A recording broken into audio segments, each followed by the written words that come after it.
Camille Pajarillaga from BSCE 1E of Nueva University of Science and Technology, and this is Physics for Engineers 1. So for this video, we're going to talk about the last topic in this chapter about energy, which is power. So power is important whenever a work is done or whenever work takes place. So it is defined as power is equivalent to work over time, or it can also be power is equivalent to force times velocity. Why? Because our work, we all know that the work is equivalent to force times distance, and this is the time, which is change in time. And the distance can also be denoted as F times change in position over change in time. And this change in position and change in time is equivalent to velocity. That's why we have force times velocity here. So we can also use this one. So let's move forward to our sample problem.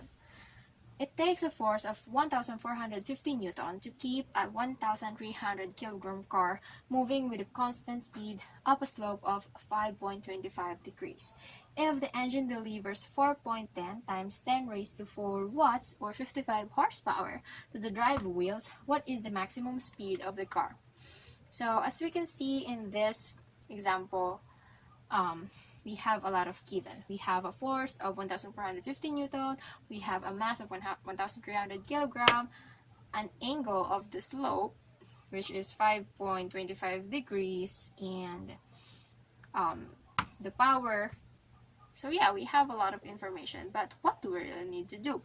So since we have a power and a force, that's all we need, because we're looking for the maximum speed of the car. So using our formula, we have power is equivalent to FV. We're just going to divide both sides by F, and we'll get V is equivalent to power over force. So our power here is 4.10 times 10 raised to 4 watts over the force of 1,450 Newton. So our velocity is equivalent to 28.3 meters per second. There. So just by those two important details, we already got our speed.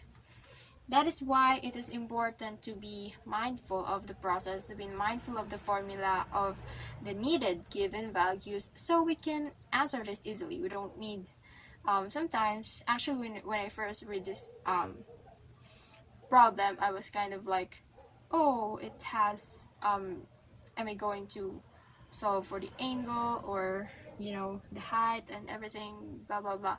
But then when I focus myself and then try to understand it better, it gets easier because, oh, it's just what I need. It's already given. I don't have to derive a lot of formulas and find for more complicated things. So yeah, it's just easy, and that's what you get when you become mindful of the formula and the process itself. So once again, I'm Camille Pajarillaga, and this is Power. Thank you so much for watching.